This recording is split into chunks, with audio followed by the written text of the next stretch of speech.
People believe jail is for criminals. They believe money does not change justice. They believe the law treats everyone the same. They are wrong. Every year, millions of poor people enter prison. And every year, thousands of rich people walk away. Same crimes, same damage, same victims, different endings. This is not an accident. This is not luck. This is design. If you steal $10, you may go to jail. If you steal $10 million, you may get a fine. If you destroy one life, you are called dangerous. If you destroy thousands of lives with paperwork, you are called successful. The law does not say this. The system does. Rich people do not escape prison because they are innocent. They escape because they are prepared. They do not wait for trouble. They build defenses before trouble exists. The poor meet the law for the first time in a police station. The rich meet the law in boardrooms, with contracts, with lawyers, with structures, with shields. A poor person owns things. A rich person controls systems. If a poor person is accused, the person stands alone. If a rich person is accused, an army stands in front of them. Judges see one man, or they see 20 lawyers. Police arrest people. They negotiate with corporations. The poor explain themselves. The rich negotiate outcomes. This is the first secret. Prison is not about crime. It is about exposure. Poor people are visible. Rich people are hidden. Behind companies, behind contracts, behind jurisdictions, behind paperwork. When a poor person commits a crime, the law sees a human. When a rich person commits a crime, the law sees a corporation. And corporations do not go to jail. People do. This is why rich people rarely face handcuffs. Not because they are better, but because the system is built to punish bodies, not structures. A homeless man who steals food is dangerous. A CEO who poisoned a river is a legal issue. Same harm, different language. Language changes outcomes. Rich people do not fight charges. They redesign responsibility. If a worker commits fraud, he is arrested. If a corporation commits fraud, it is misconduct. If a banker destroys lives, it is market failure. If a poor man destroys one life, it is a crime. Words decide who goes to jail, not damage. Rich people understand this, so they move inside language, inside complexity, inside paperwork. The more complex the system, the harder it becomes to punish a person. And rich people live inside complexity. This is why prisons are full of the poor, and boardrooms are full of criminals. But no one calls them criminals. They call them executives. The justice system was built to punish individuals. It was never designed to punish empires. So empires learn to use it. Rich people do not break the law loudly. They bend it quietly. They turn crimes into contracts, victims into statistics, responsibility into confusion. And confusion is protection. If no one can clearly say who is guilty, no one goes to jail. This is not corruption. It is engineering, legal engineering. And it begins long before any crime happens. A rich person's life is a legal fortress. Every asset separated, every decision distributed, every risk insured, every mistake prepared for. They do not fear court. They design court. The poor fear prison. The rich plan for lawsuits. And lawsuits are not jail. They are business expenses. When a poor man loses a case, he loses his freedom. When a rich man loses a case, he loses a percentage. Freedom versus profit. Only one of these leads to prison. This is why rich people almost never go to jail. Not because the law is blind, but because the law is slow. And complexity moves faster than justice. The greatest invention protecting rich people from prison is not money. It is the corporation. A corporation is not a building. It is not a logo. It is not a product. It is a legal body. An artificial person, created on paper, protected by law. A corporation can own property. It can sign contracts. It can borrow money. It can be sued. It can be punished. But it cannot be imprisoned. It has no hands for handcuffs. No body for cell. No mind for regret. So when a crime happens inside a corporation, no human automatically becomes responsible. The law asks, which entity committed the crime? not which human made the decision. This question changes everything. If a factory poisons a town, the corporation is charged. If a bank launders money, the corporation is fined. If a company sells dangerous products, the corporation apologizes. And the humans who ordered everything remain invisible. This is called limited liability. A beautiful phrase, a powerful shield. It means the people who control the company are legally separate from the company. If the company collapses, they survive. If the company is sued, they are protected. If the company commits a crime, they remain untouched. The corporation becomes a sacrifice. The humans walk away. This is not a loophole. It is the foundation of modern capitalism. Without it, no billionaire would exist. Without it, no empire would survive. Without it, prison would be crowded with executives. But the system was never built for that. Instead, corporations absorb guilt. Like sponges, they take the blame. They take the fines. They take the headlines. And the rich people behind them take nothing. Imagine this difference. A poor man steals money. He is arrested. His name is recorded. His face is shown. His life changes forever. A corporation steals billions. It pays a fine. It issues a statement. It continues operating. No arrest. No mugshot. No cell. This is not mercy. It is structure. Now add another layer. Shell companies. A rich person does not control one company. They control many. Company A owns Company B. Company B controls Company C. Company C signs contract for Company D. Company D hires workers. Company E handles payments. Company F owns the assets. When something goes wrong, which company is guilty, no one knows. And when no one knows, no one goes to jail. Responsibility becomes smoke.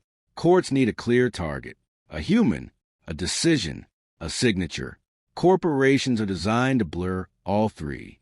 Board decisions, committees, legal departments, consultants, advisors, risk teams. No single person signs, commit the crime. They sign documents, strategies, approvals, budgets. Crime becomes a side effect, not an action. And side effects do not go to prison. This is how responsibility is diluted. The poor experience law as a hammer. The rich experience law as fog. Another shield is distance. The rich are far from the damage. A poor thief is seen holding stolen goods. A rich executive never touches a harm. Factories are overseas. Workers are outsourced. Suppliers are third party. Decisions are abstract. When blood appears, it is on paper, not on hands. And paper does not go to jail. This is why court cases against rich people sound strange. They are filled with words like oversight failure, compliance issue, regulatory breach, operational risk. Never. Crime. Never. Violence. Never. Theft. Language cleans the act. Corporations wash reality. A poor man robs a store. A corporation commits financial irregularities. Both steal. Only one goes to prison. Rich people understand this, so they never operate as individuals. They operate as structures. Structures absorb blame. Humans enjoy freedom, and the law protects structures because the economy depends on them.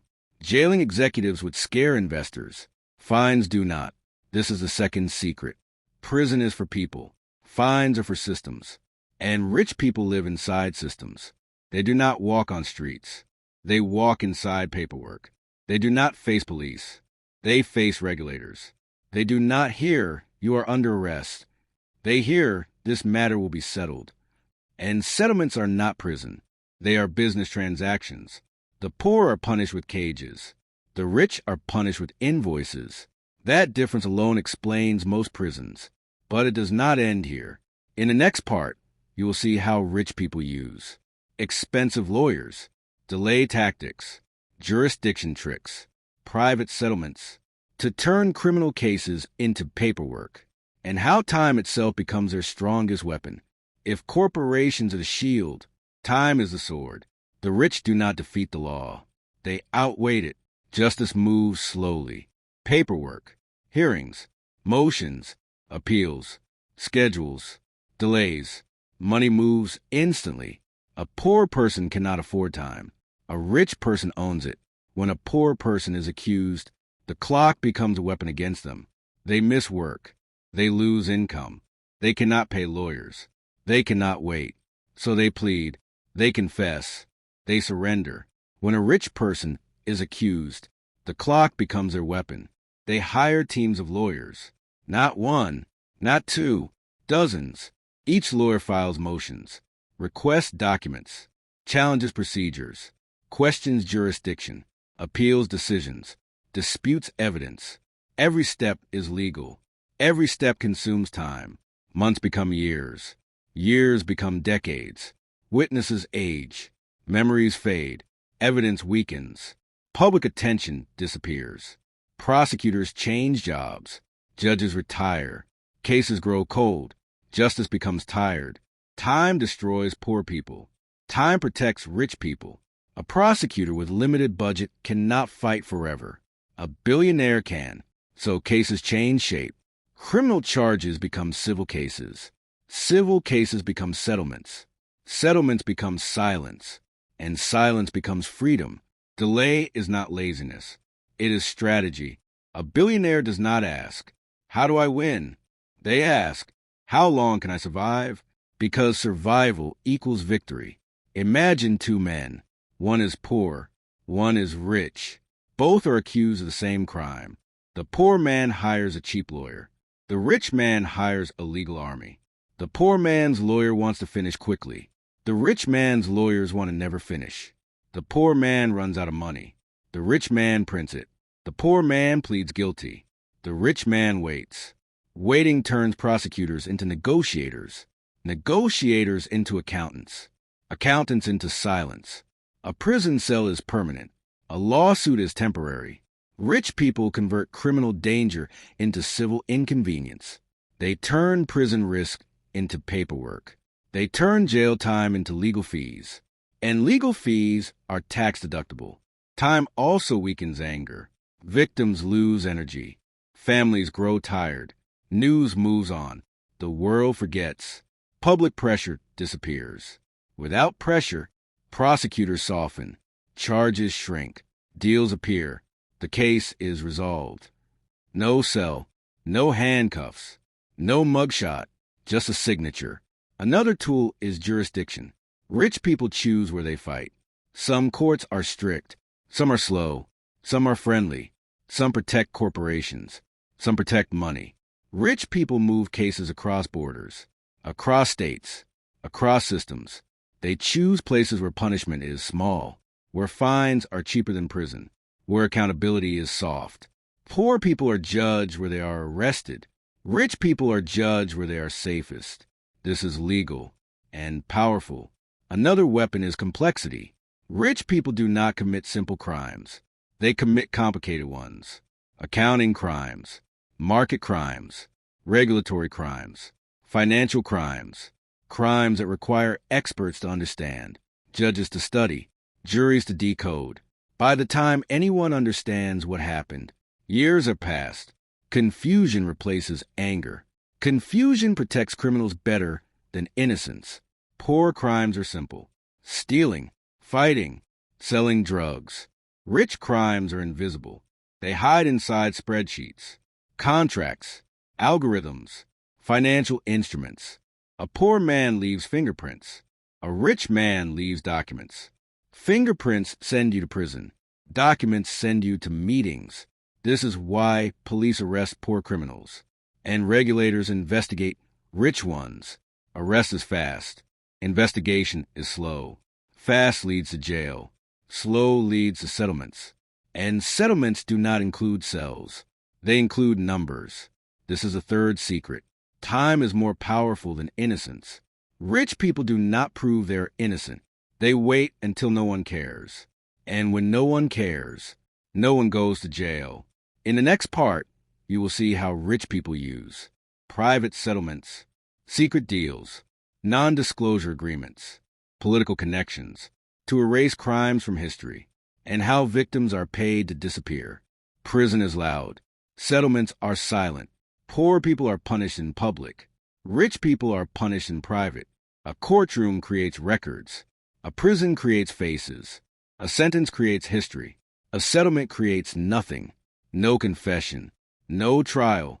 No verdict. No headline that lasts. Just signatures. Money. Silence. This is how rich people erase crimes. When evidence becomes dangerous, when prosecutors become serious, when public pressure rises, the rich do not fight. They negotiate. They do not say, I am innocent. They say, how much? Money becomes a language of escape. A victim who wants justice is dangerous. A victim who accepts money is quiet. So the system offers deals, compensation, confidentiality, closure. The victim receives a number. The rich person receives invisibility. This is not bribery. It is legal. It is called settlement. And settlements are more powerful than courts. Because courts create truth. Settlements destroy it. Once money changes hands, the story ends. No testimony, no witnesses, no precedent, no warning to the next victim. The crime becomes a rumor. The rumor becomes nothing. This is why rich people love civil court. Civil court does not ask for prison. It asks for money. And rich people have money. A poor criminal cannot pay to erase a crime. A rich criminal can. So the system quietly upgrades punishment. From jail to invoices. Another tool is the non-disclosure agreement, the NDA, a contract that says, you will never speak about this. If the victim talks, they lose the money. They face lawsuits. They face financial ruin. Silence is enforced. Legally, the crime disappears from public memory. This is why many disasters feel incomplete. No one goes to jail. No one speaks. No one explains. Only numbers appear. Company pays $200 million. No names. No faces. No cells. Money becomes the eraser of history. Another layer is political distance. Rich people do not stand near power. They live inside it. They fund campaigns. They sponsor events. They hire former prosecutors, former judges, former regulators. The people who once enforced the law now defend those who break it. This is called a revolving door. A prosecutor becomes a corporate lawyer. A regulator becomes a consultant. A judge becomes an advisor. They carry the system's knowledge with them and sell it. So rich people know who enforces, who delays, who negotiates, who forgives. This is not conspiracy. It is employment. Poor people do not hire former judges. Rich people do. So when trouble arrives, they do not face strangers. They face old colleagues. Language becomes gentle. Charges become soft. Threats become discussions. The system becomes familiar. Another weapon is reputation. Rich people do not protect their innocence. They protect their image. They hire public relations firms, crisis managers, media strategists. They control headlines. They redirect attention. They flood the news with distractions. A scandal lasts one day. A product launch lasts 1 month. Attention moves. Justice weakens. Without attention, cases shrink. And without cases, there is no prison. This is how silence replaces justice. The poor scream. The rich whisper. The poor are punished. The rich are negotiated. The poor lose freedom. The rich lose percentages. One loses years. The other loses decimals. This is the fourth secret. Prison is loud. Money is quiet. And the legal system prefers quiet. In the next part, you will see how political power protects wealth, why regulators fear corporations, how fines are calculated to be affordable, and why prison is considered bad for business. There is one force more powerful than money. It is permission. Rich people do not just have wealth. They have access. Access to lawmakers. Access to regulators. Access to the people who decide what is legal and what is ignored. Poor people break laws. Rich people help write them. When a poor person causes harm, the system reacts. When a rich person causes harm, the system negotiates. This difference is called regulation. Regulators are supposed to protect the public, but regulators are human. They need jobs, careers, Stability. Corporations offer all three. A government salary is small. A corporate salary is enormous. So regulators learn something important. Do not be too aggressive. Do not be too strict. Do not be unforgettable. Because after public service, there is private reward. This is why financial crimes are rarely punished with prison, because the people who investigate them often work for the people who commit them. Later, a bank executive funds campaigns. A company sponsors conferences. A corporation builds offices in districts. Politicians learn. This company means jobs. This company means donations. This company means power. Prison scares investors. Prison scares markets. Prison scares money. And scared money leaves. So the system develops a rule. Do not damage confidence. A poor criminal damages safety. A rich criminal damages economy. The system chooses which damage is worse. This is why rich criminals are called too big to fail. Not too innocent. Not too moral. Too important. If a poor man goes to jail, nothing changes. If a billionaire goes to jail, markets shake.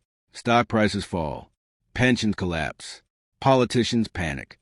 So prison becomes dangerous. Not for criminals. For stability.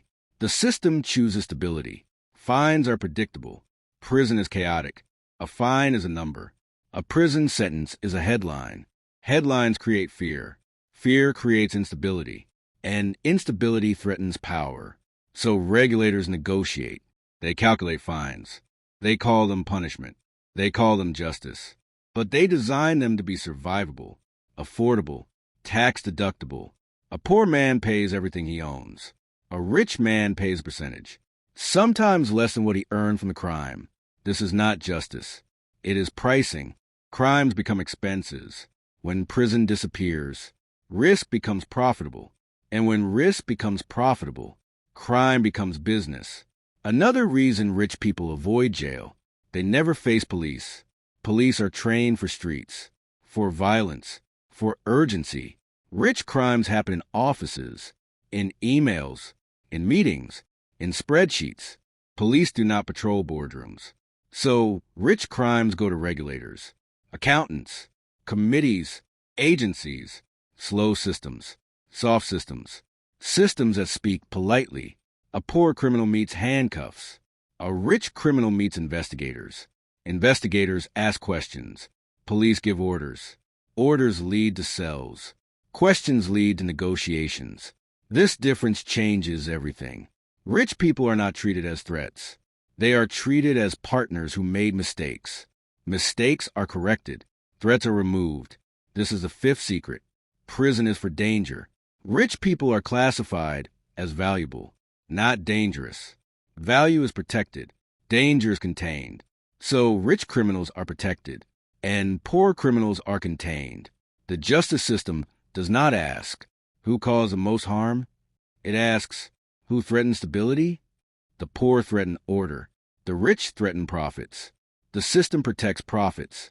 In the next part, you will see how lawyers design immunity, how plea deals differ for rich and poor, how cooperation replaces punishment, and how prison is traded for information.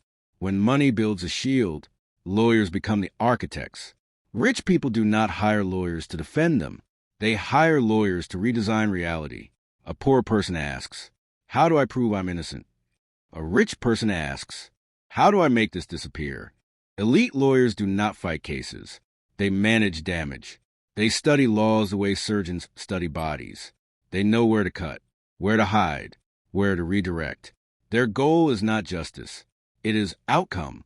One of their most powerful tools is cooperation. When evidence becomes too strong, when delay is no longer enough, when public pressure grows loud, the rich do not resist. They offer information. They become useful. They say, I can help you catch someone bigger. And suddenly, the criminal becomes an asset. Prosecutors love assets.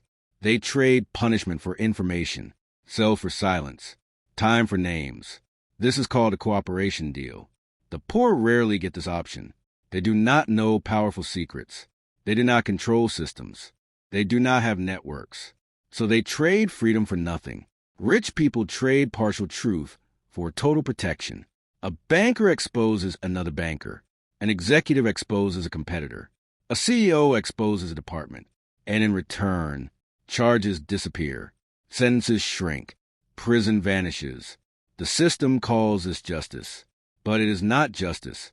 It is negotiation. Another tool is plea bargaining. Poor people accept plea deals to avoid long sentences. Rich people design plea deals to avoid prison entirely. A poor person hears, take 5 years or risk 20. A rich person hears, pay this fine or face headlines. Different threats, different fears, different outcomes. Elite lawyers understand something simple. Prison is a failure, not a punishment. A rich person in jail creates attention. Attention creates questions. Questions create investigations. Investigations create instability. So lawyers avoid prison at all costs. They convert crimes into regulatory violations, civil misconduct, administrative errors, compliance failures. Words replace cages. Another tool is legal complexity. They overload cases with documents, experts, technical language, procedures. Judges grow tired. Juries grow confused. Prosecutors grow cautious. Confusion becomes protection. A simple crime leads to a simple sentence. A complex crime leads to a negotiation. This is why rich crimes are never simple. They are designed to be complicated, and complexity scares prison. Lawyers also control timing. They decide when to speak, when to file, when to delay, when to settle. They release information slowly, strategically, so pressure never peaks. It spreads thin, pressure weakens, and weak pressure does not create prison. The final tool is narrative. Lawyers rewrite criminals as innovators, risk takers, visionaries, leaders. Mistakes become ambition. Harm becomes accident. Fraud becomes misunderstanding. The criminal becomes human. The victim becomes invisible. Judges are human. Prosecutors are human. Jurors are human. Stories influence humans more than laws. So lawyers sell stories, and stories replace sentences. This is the sixth secret. Rich people do not face justice. They face negotiation. The poor meet judges. The rich meet strategists. One is punished. The other is managed. And management is never prison. In the next part, you will see how media protects powerful criminals, why public anger disappears, how scandals are engineered to fade, and how attention decides who goes to jail. Prison is decided in court, but who reaches court is decided by attention. Justice does not begin with law. It begins with headlines. A poor criminal becomes news immediately. A rich criminal becomes a story only if the story survives. And stories are fragile. They live on screens. They compete with wars, with celebrities, with disasters, with sports, with new scandals. Rich people understand something simple. Public anger is temporary. Money is permanent, so they do not fight facts. They fight attention. When trouble appears, they do not rush to court. They rush to media managers, public relations firms, crisis consultants, reputation engineers. These people do not defend truth. They manage memory. They ask, how long will this story live?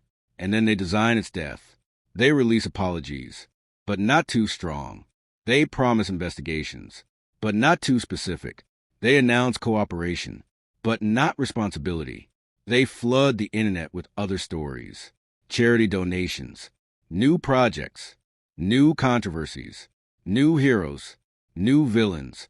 The public moves. Anger fades. Pressure weakens. Without pressure, prosecutors slow down. Charges soften. Cases shrink. Silence grows. This is why rich crimes feel unfinished. No final scene. No clear ending. No prison door closing. Just a quiet disappearance. The poor cannot disappear. Their lives are simple. Their faces are public. Their names are permanent. A rich person disappears into companies, into lawyers, into contracts, into settlements, into time. Another tool is complexity. Media needs simple villains, simple stories, clear faces, clear crimes. Rich crimes are never simple. They involve systems, committees, financial structures, regulations, technical language. By the time the public understands, it no longer cares. Confusion protects criminals better than innocence. Another weapon is scale. If a poor man steals a phone, it is personal, visible, easy to hate. If a corporation steals millions, it is abstract, distant, hard to feel. Humans fear knives. They do not fear spreadsheets. So emotions fade. And without emotion, there is no prison. Media attention is the oxygen of justice. Without it, cases suffocate. This is why some billionaires fear cameras more than judges. Judges punish quietly. Cameras punish loudly. And loud punishment creates change. So rich people avoid noise. At any cost. They settle early. They silence victims. They delay hearings. They redirect conversations. They buy advertising. They sponsor platforms. They do not control the law. They influence the environment around it. An environment decides outcomes. The poor are judged in court. The rich are judged by timing. When timing is perfect, they disappear. This is the seventh secret. Justice needs memory. The rich erase it. In the next part, you will see how international borders protect wealth, how offshore systems hide crimes, how rich people escape local laws, and why jail is only for those who cannot move. Prisons are built inside countries. Money is not. A poor person belongs to one nation. A rich person belongs to many. Borders stop people. They do not stop wealth. When danger appears, the poor wait. The rich move. They move money. They move companies. They move citizenship. They move responsibility. This is called globalization. Factories in one country, accounts in another, ownership in another, lawyers in another, citizenship in another. When a crime happens, which country has authority? Which court? Which police? Which law? No one knows. And when no one knows, no one goes to jail. Rich people design their lives to exist everywhere, so they are accountable nowhere. This is the offshore system. Small islands, friendly laws, secret accounts, invisible ownership. Money sleeps where courts cannot reach. A poor criminal hides in an alley. A rich criminal hides in paperwork across oceans. Extradition is slow, complicated, political. Governments negotiate. Lawyers delay. Documents multiply. Years pass. Justice weakens. Some rich people do not even live where their crimes happen. They visit. They profit. They leave. If something collapses, they are already gone. Another shield is citizenship. Some rich people own 3 passports. 4, 5. If one country becomes dangerous, they move. Prisons do not follow airplanes. Courts cannot arrest what they cannot reach. A poor man runs. Police chase. A rich man relocates. Lawyers explain. One becomes a fugitive. The other becomes an expatriate. Language changes judgment. Then there are tax havens. Places where money disappears legally. Not hidden. Protected. Governments compete to attract wealth. They lower taxes, weaken rules, offer secrecy. They say, bring your money here. Not, bring your responsibility. So rich people do. They move profits away from consequences. When lawsuits arrive, the money is gone. When fines are issued, the assets are unreachable. When courts demand payment, they receive negotiations. This is not illegal. It is strategic geography. The poor cannot move systems. The rich build them. Another layer is international law. Some crimes are local. Some crimes are global. Local police cannot chase global structures. So rich crimes float above the reach of small courts. They require treaties, cooperation, diplomacy. Justice becomes political. And political justice is slow. Slow justice is weak justice. By the time governments agree, executives retire, companies dissolve, evidence fades, and prison becomes irrelevant. This is the 8th secret. Jail is local. Wealth is global. Local cages cannot hold global systems. In the next part, you will see How race and class decide prison outcomes. Why poor defendants lose before trial. How bail lawyers and time destroy quality. And why rich defendants walk free before judgment, before a trial begins, before guilt is decided, before evidence is tested. The poor and the rich already face different futures. The difference is called freedom. When a poor person is arrested, they are placed in a cell. When a rich person is arrested, they are placed in a negotiation. This difference begins with bail. Bail is supposed to mean return to court later, but in reality it means buy your freedom. A poor person cannot buy time. A rich person can. A poor defendant hears a number, $10,000, $20,000, $50,000. To them, it is impossible. They stay in jail. A rich defendant hears the same number and writes a check. They go home, sleep in their bed, eat with family, meet lawyers, prepare strategies, control narratives. The poor sit in a cage, waiting, losing jobs, losing housing, losing relationships, losing hope. By the time the trial begins, the poor defendant is already destroyed. Jail before trial is not punishment, but it becomes one. A rich defendant fights from comfort. A poor defendant fights from exhaustion. Exhaustion creates mistakes. Mistakes create confessions. Confessions create convictions. This is not coincidence. It is design. The law pretends bail is neutral. Reality proves it is a filter. It filters out the poor and releases the rich. Another difference is lawyers. A poor person receives a public defender, overworked, underpaid, managing hundreds of cases. A rich person hires a private army, investigators, experts, analysts, consultants, strategists. One lawyer fights time, the other commands it. One lawyer negotiates survival, the other negotiates outcomes. This changes everything. Public defenders want cases to end. Private lawyers want cases to vanish. The poor here take the deal or risk prison. The rich here, we will manage this. The poor plead guilty to escape cages. The rich deny guilt to avoid headlines. Another difference is time itself. The poor cannot afford long trials. They lose income. They lose housing. They lose families. So they accept deals. Even if innocent, the rich can afford decades of waiting. They delay. They appeal. They negotiate. They relocate. Time bends toward money. Another difference is perception. Judges see poor defendants daily. Tired, dirty, scared, angry. They see rich defendants rarely. Well-dressed, calm, polite, educated. Humans judge faces before facts. A poor man looks dangerous. A rich man looks responsible. This bias is silent, but powerful. Juries are human. Judges are human. Prosecutors are human.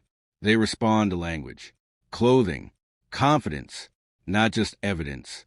A poor defendant is called the accused. A rich defendant is called the executive. Titles change judgment. Another difference is pretrial detention. Poor defendants wait months or years in jail. Rich defendants wait at home. Pretrial jail pressures the poor into pleading guilty. Freedom allows the rich to fight. This is the ninth secret. Prison does not begin with conviction. It begins with class. The courtroom is not equal ground. It is tilted, money tilted. Before the verdict is spoken, the future is already decided. The poor walk toward cells. The rich walk toward settlements. Justice pretends to be blind, but it sees wealth clearly. In the next part, you will see how race intensifies this inequality, why minorities face harsher punishment, how statistics become destiny, and why prison is predictable before the crime. Money decides comfort. Class decides survival. But race decides how harshly the system looks at you. The law pretends not to see color. Reality never forgets it. Two people commit the same crime, same evidence, same damage, same law. One walks into court in a suit. The other walks in chains. Statistics explain what the courtroom hides. Poor neighborhoods are policed. Rich neighborhoods are protected. Police patrol streets where the poor live. They protect buildings where the rich work. This decides who becomes a suspect. Before any crime happens, a poor man is searched. A rich man is respected. A poor teenager is suspicious. A rich teenager is confused. A poor mistake becomes a record. A rich mistake becomes a lesson. Race intensifies this difference. In America, prisons are filled with the poor, and the poor are filled with minorities. This is not coincidence. It is geography. It is history. It is policy. When police stop cars, they stop different faces. When prosecutors choose cases, they choose familiar names. When judges imagine danger, they imagine certain neighborhoods. This bias is not written in law books. It lives in instincts. A rich white executive looks like a mistake. A poor minority defendant looks like a threat. Threats go to prison. Mistakes go to court. The rich are individuals. The poor are statistics. Another difference is surveillance. Poor areas are watched. Cameras, patrols, stop and frisk, raids. Rich areas are private, gated, quiet, invisible. Crime in poor areas is seen. Crime in rich areas is hidden. Visibility creates arrest. Invisibility creates freedom. When police see crime, they act. When regulators see crime, they negotiate. Poor crime creates sirens. Rich crime creates meetings. Another difference is narrative. Media calls poor suspects criminals. Media calls rich suspects business leaders. Language shapes memory. A poor man is dangerous. A rich man is controversial. Danger goes to jail. Controversy goes to interviews. The system does not ask, who caused more harm? It asks, who fits the image of danger? And danger as a face the system recognizes. This is why prisons look the way they do. Not because poor people commit more crimes, but because their crimes are seen. Rich crimes are hidden inside contracts, inside algorithms, inside decisions, inside boardrooms. They do not look like violence. So the system does not treat them as such. A poor crime bleeds. A rich crime calculates. Blood scares judges. Numbers do not. So cells are filled with faces, not spreadsheets. This is the 10th secret. Prison is built for visible crime. Wealth makes crime invisible. And invisible crimes do not get cages. In the next part, you will see how the system justifies this imbalance, why society accepts it, how morality is rewritten by money, and why most people defend a system that harms them. Society does not just tolerate rich criminals. It explains them. It forgives them. It protects them. When a poor person commits a crime, people ask, what is wrong with him? When a rich person commits a crime, people ask, what went wrong? One is a character flaw. The other is a mistake. This difference is not accidental. It is cultural. From childhood, people are taught rich equals intelligent. Rich equals disciplined. Rich equals responsible. Poor equals careless. Poor equals lazy. Poor equals dangerous. So when crimes happen, the mind searches for stories that fit these beliefs.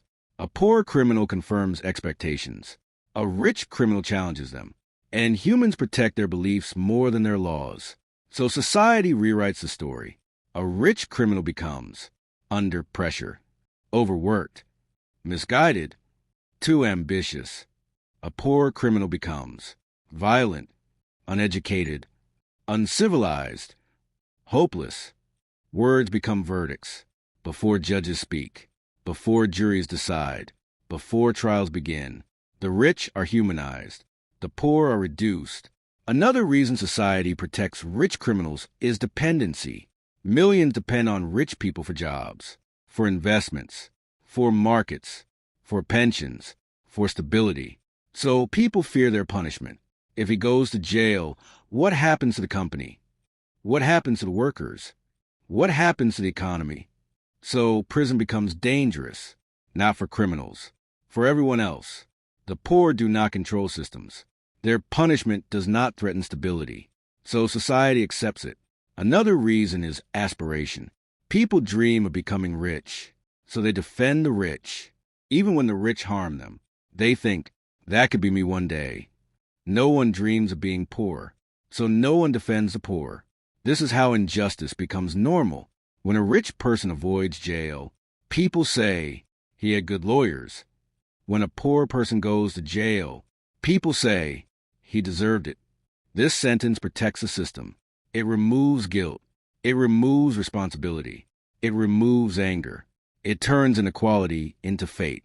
The system does not need violence to survive. It needs acceptance, and society provides it. Television shows glamorize wealth. Movies romanticize executives. News praises success. Prison is shown as personal failure. Wealth is shown as virtue. So crimes committed by wealth become invisible, not because they are hidden, but because people do not want to see them. This is the 11th secret. Rich people do not only avoid prison legally, they avoid it psychologically, in the minds of the public. If society does not demand justice, the system does not deliver it. And society rarely demands prison for its heroes.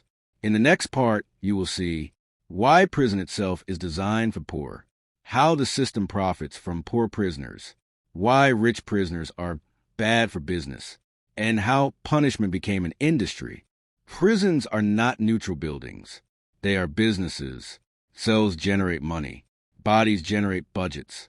Suffering generates contracts. The prison system is not just punishment. It is an industry.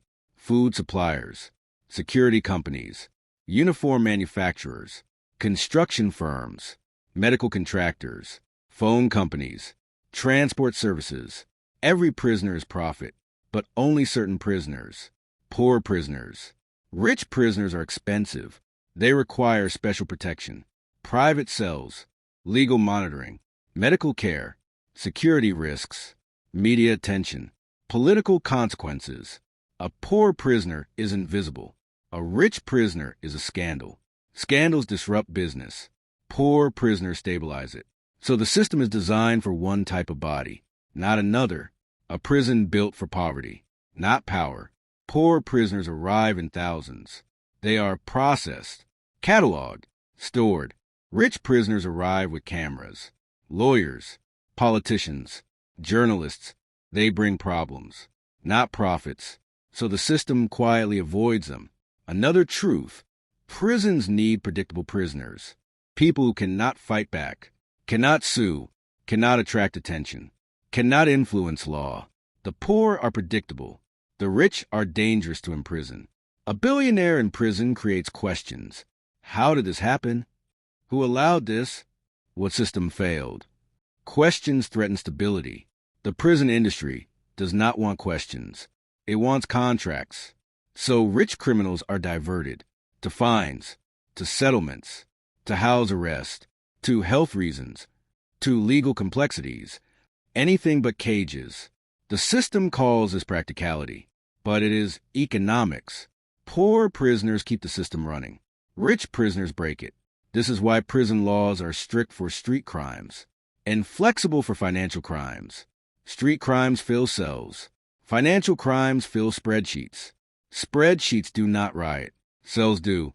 Another reason prisons reject the rich: they know their rights. Poor prisoners do not.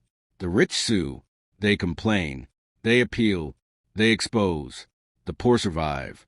So prisons quietly select their population, not by crime, by cost. This is the 12th secret. Prison is a business model built for poverty, not for power. The system does not ask, who deserves prison? It asks, who fits prison? And rich people do not fit. In the next part, you will see how education changes legal survival, why rich children never enter prison systems, how early advantage becomes lifelong immunity, and how prison is inherited like poverty. Prison does not begin with crime. It begins with childhood, long before courtrooms, long before police, long before lawyers. The future is quietly written. Rich children learn the language of power. Poor children learn the rules of survival. A rich child learns how systems work. A poor child learns how systems hurt. This difference becomes destiny. Rich children grow up surrounded by contracts, accountants, lawyers, advisors, boardrooms. They learn early what words protect, what documents hide, what silence means, what signatures do. They learn how to speak to authority, how to challenge it, how to delay it, how to negotiate with it. Poor children grow up around consequences, police sirens, court letters, eviction notices. They learn to obey authority, fear it, avoid it, not question it. So when danger arrives, the rich ask for lawyers, the poor answer questions. Education builds armor. Rich schools teach confidence, debate, argument, strategy. Poor schools teach discipline, silence, obedience. Confidence walks free. Obedience goes to jail. When rich children make mistakes, parents intervene, lawyers appear, schools protect reputation, records disappear. When poor children make mistakes, police appear, files are created, histories are written, labels are attached. One mistake becomes a lesson, the other becomes a record. Records follow you, lessons do not. By adulthood, the rich know how to avoid systems. The poor know how to survive inside them. This is why rich criminals are shocked by prison, and poor criminals expect it. Another difference is exposure. Rich children learn that failure is private. Poor children learn that failure is public. Private failure can be fixed. Public failure becomes identity. The justice system does not reset lives. It continues stories. And rich stories begin with protection. Poor stories begin with vulnerability. This is why prisons are filled with people who never learn how to defend themselves, not with people who never committed crimes. The rich commit crimes too. They just commit them with training. Training in language, training in complexity, training in distance, training in denial. The poor commit crimes without protection. One group is punished. The other is processed. This is the 13th secret. Prison is inherited, like poverty, not genetically, systemically. The system does not wait for adulthood. It prepares outcomes early. By the time crime happens, the ending is already written. In the next part, you will see how technology now protects rich criminals even more, how digital systems hide responsibility, how AI algorithms and automation reduce accountability, and why the future will make prison even more unequal. The truth is simple and uncomfortable. Rich people do not avoid prison because they are better. They avoid prison because the system was never built to hold them. Prison was designed for bodies, not for systems, not for corporations, not for networks of lawyers, contracts, borders, and influence.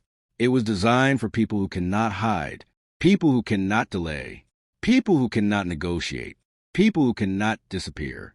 It was designed for the poor. The rich live inside structures, companies, trusts, offshore accounts, legal teams, political connections, media protection, time, distance. Every one of these becomes a wall between crime and consequence. A poor man faces a judge. A rich man faces a process. A poor man hears, "You are under arrest." A rich man hears, "This matter will be settled." One loses freedom. The other loses a percentage. And society calls both justice. But justice is not blind.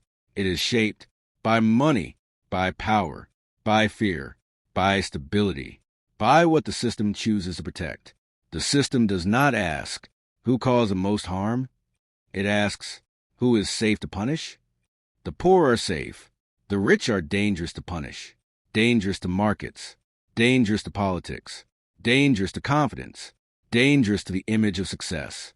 So prison becomes selective, not legal, selective. This is why prisons are full and boardrooms are quiet. This is why street crimes end in cells and financial crimes end in settlements. This is why handcuffs are common and executive resignations are rare. This is why millions lose years and a few lose reputation for weeks. It is not about innocence. It is not about guilt. It is about structure. The law punishes what it can reach, and wealth is built to be unreachable. So when people ask, why do rich people almost never go to jail? The answer is not one reason. It is many: corporations, lawyers, time, settlements, politics, media, borders, class, education, power, silence. Together, They form something stronger than innocence. They form immunity. And immunity is legal. The poor learn the law when it arrests them. The rich learn the law so it never can. That is the real difference. Not crime, not morality, not intelligence. Preparation. The law does not protect everyone equally. It protects those who understand how to live inside it. And prison waits for those who don't.